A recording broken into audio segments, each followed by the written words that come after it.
I cheated with my younger boss and planned a three-way relationship. My husband got his revenge by exposing my dirty plan. I ended up without my children and in misery. My name is Amanda, I am 41 years old, and I never imagined that I would one day write something like this. I was married to Felipe, who is now 43, for almost 2 decades. We had 2 children, Lucas, who is now 16, and Elena, the youngest, at 12. For a long time, I was what everyone expected of me, the dedicated wife, the present mother, the woman who holds everything together without complaining. But a point came when I looked in the mirror and no longer saw anyone there, just someone tired, invisible, as if I were part of the house's furniture. My days became a monotonous cycle of routines, silence, and emotional loneliness. No one asked how I felt, not even Felipe, who seemed satisfied with the idea of everything staying exactly the same. It was in that gray setting that Diego appeared. He is 36 years old. He is my new boss at the architecture firm where I started working a little over a year ago. At first, everything was professional, but I noticed that he looked at me differently and, for the first time in many years, someone saw me, listened to me. Diego would ask me simple questions. How was your weekend? Do you like old music? And that already felt like an emotional avalanche to me. Our conversations would extend after work hours and, suddenly, lunches turned into coffees, then dinners. No, nothing physical happened. Not yet. But I knew what I was doing and even so, I continued. Coming home after those meetings was like entering a black and white movie. Felipe would greet me as always, a kiss on the cheek, questions about the day, but everything sounded automatic. He did not notice my different hair, the subtle makeup I had relearned to use, the dresses that were coming out of the closet again. Elena was always alone in her room. Lucas barely had dinner with us.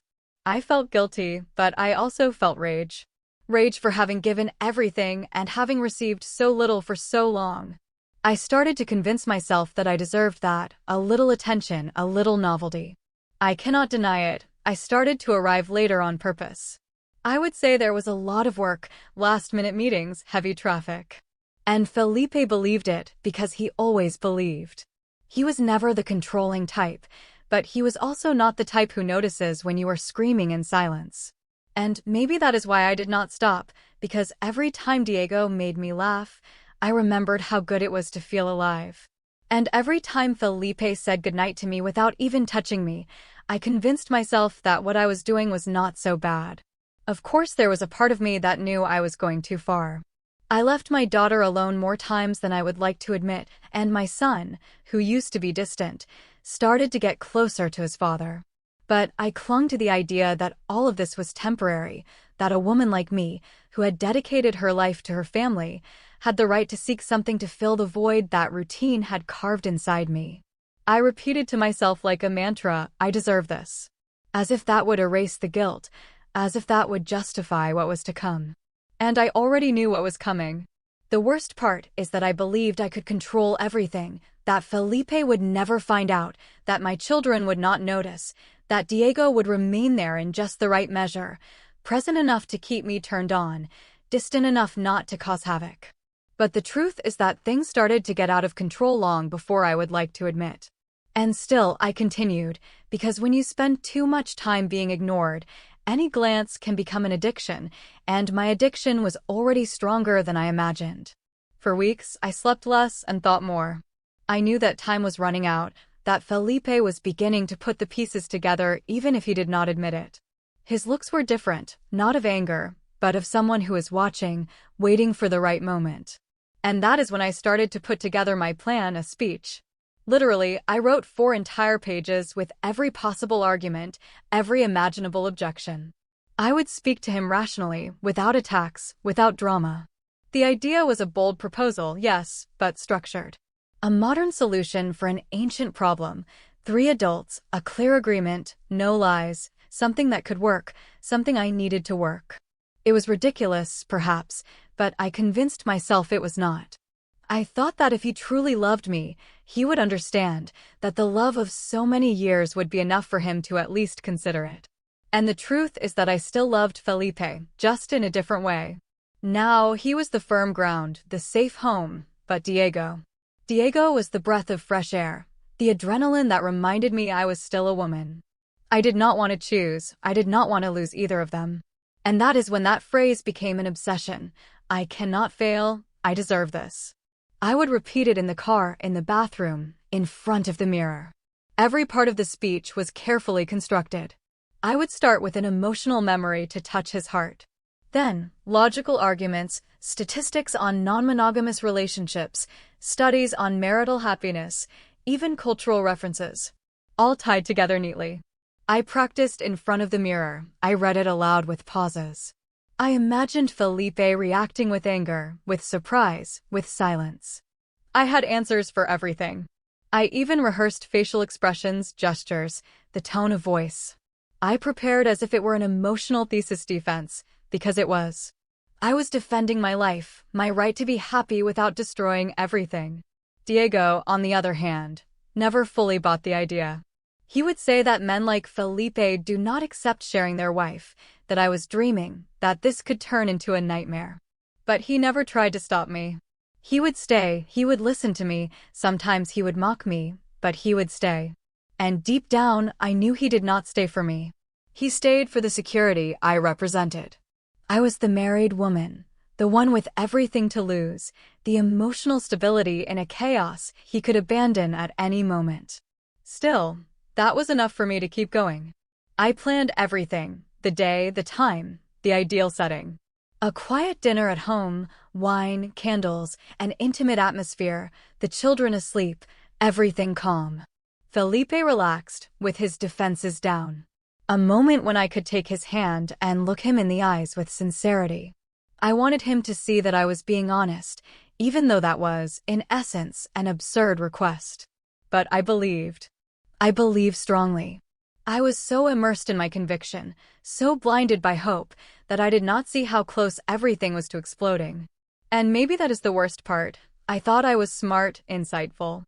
I was so sure that everything would turn out as I had imagined that I started to act as if the game were already won.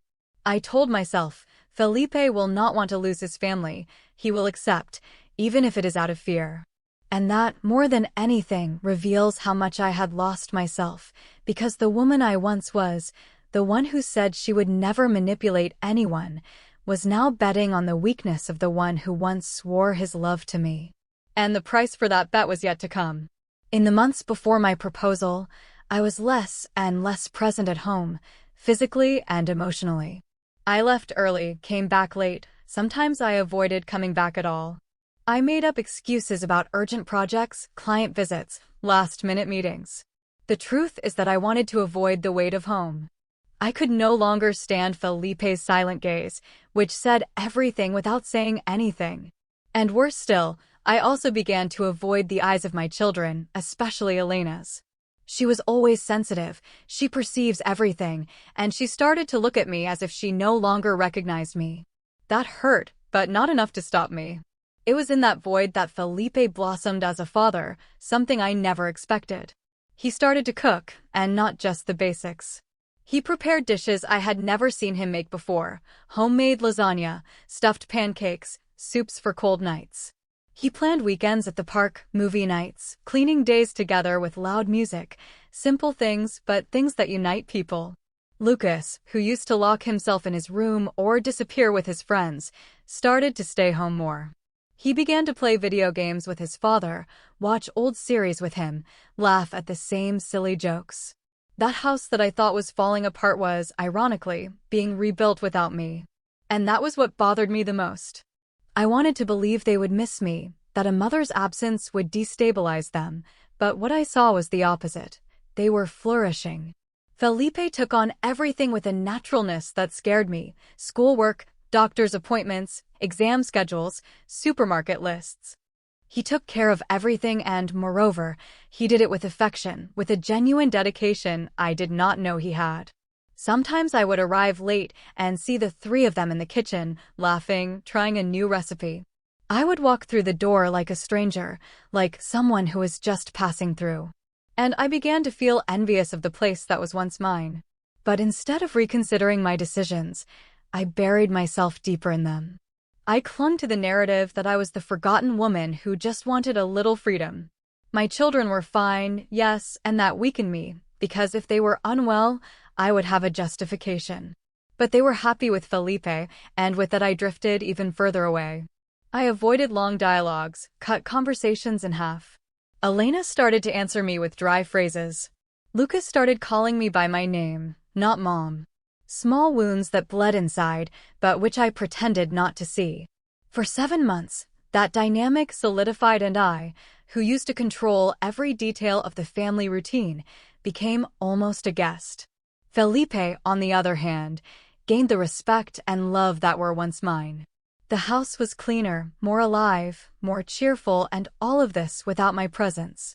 It was as if they had discovered that I was not indispensable, and that hurt me more than any scream or accusation, because I myself had dug that hole, and now I was watching, helpless, a new version of my family where I was just a shadow. Still, I still believed I could get it all back, that the proposal would solve everything, that by having both men in my life I would once again be the center of that universe. I did not see, or I refused to see, that their universe had already turned and found a new axis, an axis on which I was no longer needed. But at that time, I still believed that the power of the words I had prepared would be enough, that the control I thought I had would be restored, and that Felipe had not yet truly become the man who could live without me. I avoided Felipe's touch like someone avoiding a burn. At first, I used gentle excuses. I am tired today, a lot of work, a headache. But over time, I no longer needed to say anything. It was enough to turn over, to close my eyes. He understood. I think men feel when they are no longer wanted. Only, unlike what I feared, he never insisted, he never forced it. And that hurt in a strange way, because I expected a reaction, a question, a complaint. But no. He accepted it. He left me there in my silence, and that only widened the abyss between us. The hardest part was that, on the outside, we seemed like a functional couple. We shared the routine, organized payments, attended school meetings together. But at night, we were two strangers sharing the same bed. Sometimes, he would brush his feet against mine, and I would pretend to be asleep. I was angry with him for that. Angry because he did nothing, because he did not ask me if there was someone else, because he did not fight, did not cry, did not react. It was as if he knew and accepted it, and that gave me more space to continue with what I knew was wrong, but that made me feel alive. The relationship with Diego was no longer just emotional. After months of suppressing the desire, the inevitable happened. It was not planned and, at the same time, everything in me wanted it. It was on an ordinary night, after a business dinner that went on too long. A brush on the arm, a look that lasted a few seconds too long. When our bodies finally met, it was like lighting a match in a gasoline tank.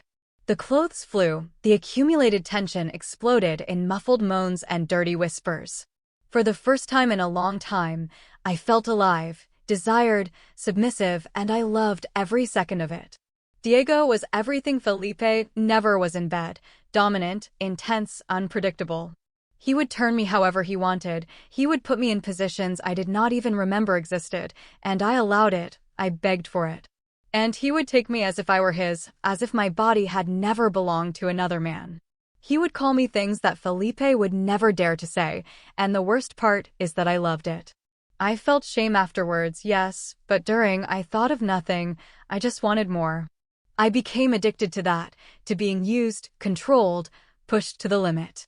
That was not just sex, it was escape. It was escapism in the form of an orgasm. The contrast with Felipe became even more evident. It had been 6 months of silence and distance in our bed. Suddenly, when he finally sought me out, I accepted.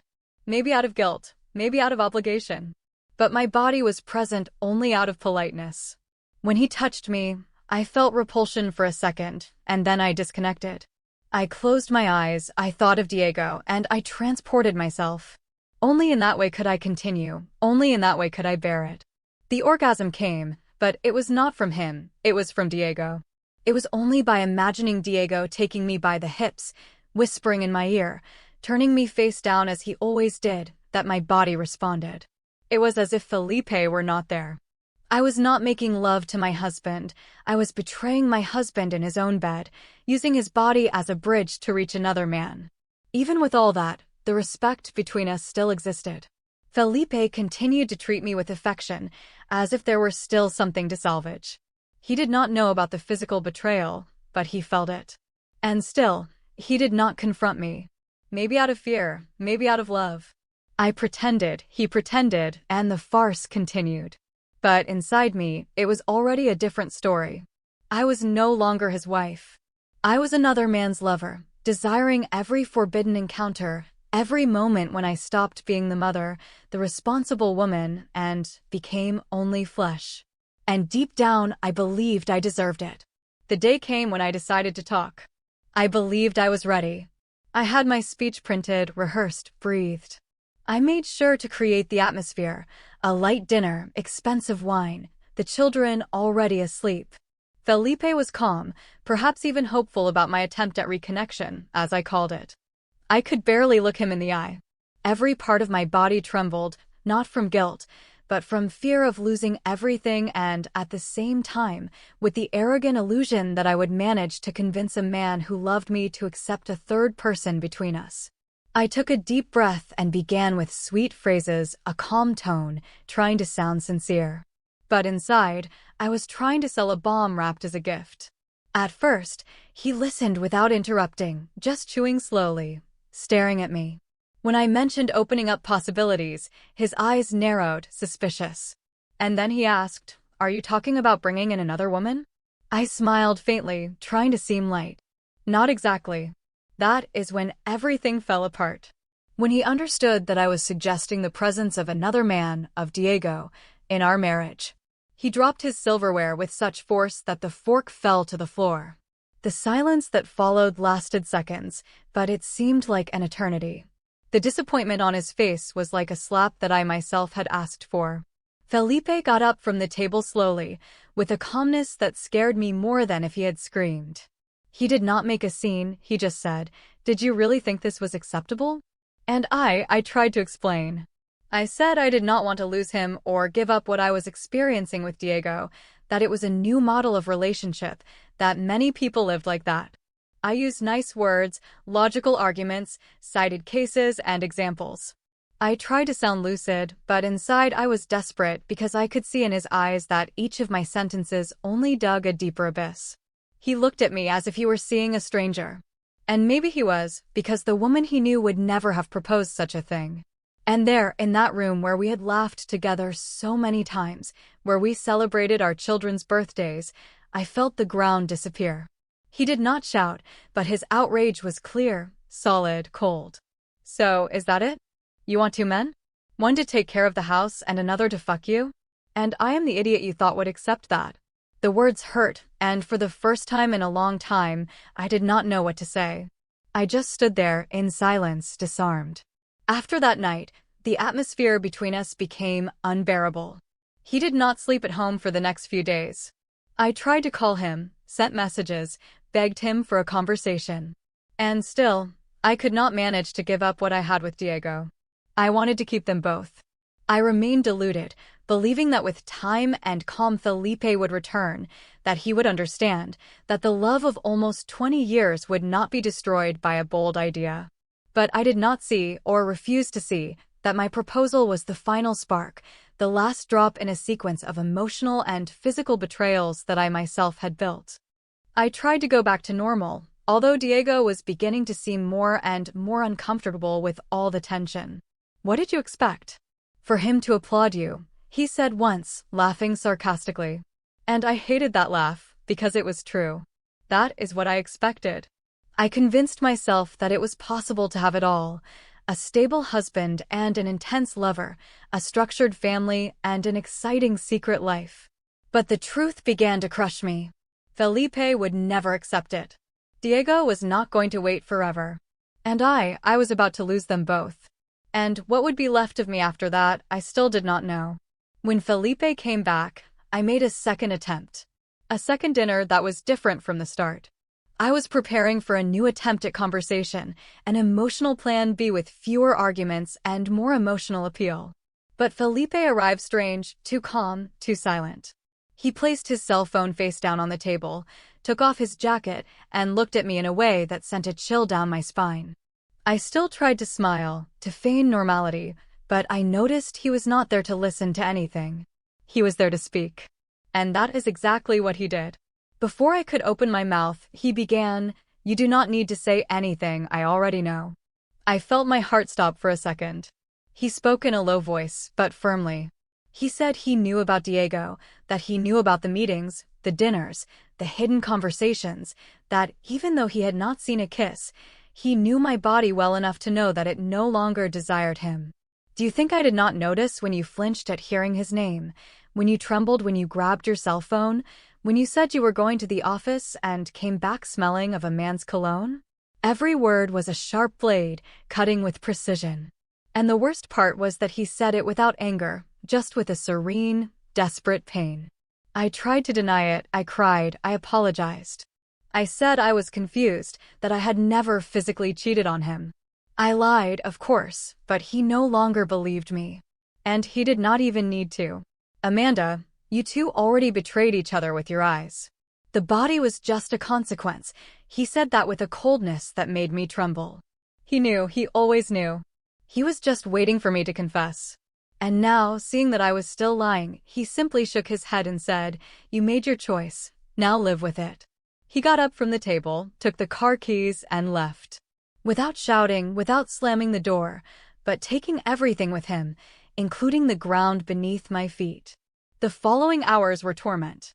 Felipe did not answer calls, did not reply to messages. I slept on the sofa, between sobs and racing thoughts. In the morning, I noticed he had taken the essentials, documents, cards, a suitcase with clothes. The car was no longer in the garage, and with it, the structure I thought I controlled was gone. I started calling his friends, his relatives. No one knew, or they did not want to tell me. I went to bars, I called hospitals, I tried to track his credit card. Nothing. It was as if he had evaporated and, with him, any possibility of repairing what I had destroyed. The anguish only grew when I realized what was at stake. I knew that a divorce due to infidelity could take almost everything from the one who cheats. He could claim alienation, abandonment of the home, emotional and physical infidelity. He had ways to prove it and, worse, he had the children on his side. Felipe could get custody, the house, the assets, everything. And I, who thought I was so in control, was now in a panic, without even knowing where he was sleeping. Diego was distant, coldly distant, as if he already knew that the castle I had built with lies was about to crumble, and he had no interest in holding up the rubble. I spent the next 3 days like a zombie. I walked back and forth, I called compulsively, I barely ate. My children hardly spoke to me. Lucas avoided me, Elena looked at me with a silent disgust. And I felt like I was losing them all, one by one. Felipe did not want to be found, and that terrified me more than any scream, any scandal, because men who disappear in that way come back with something devastating in their hands. And I knew it. He would come back, but not as a husband. He would come back as someone ready to destroy me. And honestly, maybe he was right. Those were the worst days of my life. 3 sleepless nights without knowing where Felipe was, without being able to contact my children, without a single message in reply. I called his parents, mutual friends, even people I barely spoke to. No one said anything, or if they knew, they ignored me. I walked around the city like a lost soul. I even went to rural areas where he spent his childhood. I checked hospitals, I asked for help even in online groups. Nothing. It was as if he had vanished from the face of the earth and had taken with him any possibility of starting over. That was not just an escape, it was a preparation. On the 3rd day, I received the first message. And it was not from him. It was from the lawyer he had hired. Cold, direct, announcing the proceedings, a contested divorce with a request for sole custody. A punch to the gut. I fell into despair. I went to my parents for support, but I did not find any. For the first time in my life, my father looked at me with disappointment on his face. He said he could not defend the indefensible. My mother was crying, but she did not say a word. They were on his side. And I began to understand that I had no one left. My children refused to see me. Lucas blocked me on social media. Elena did not answer my calls. My world was falling apart, piece by piece. The legal process was fast, devastating. Felipe had documented everything: my absence, my negligence, my relationship with Diego. He gathered screenshots, schedules, receipts, old audio recordings. I had no defense. His lawyer painted a portrait of me that, unfortunately, was real: an absent mother, emotionally unstable, involved with another man, leaving the children alone for long periods. And he was stable, employed, in charge of the house, the routine, the children's health. For the last 7 months, he was everything I should have been, and the judge had no doubts. The final blow came when they both were called to testify. Lucas was direct. He said he wanted to continue living with his father. Elena cried, but she said the same thing.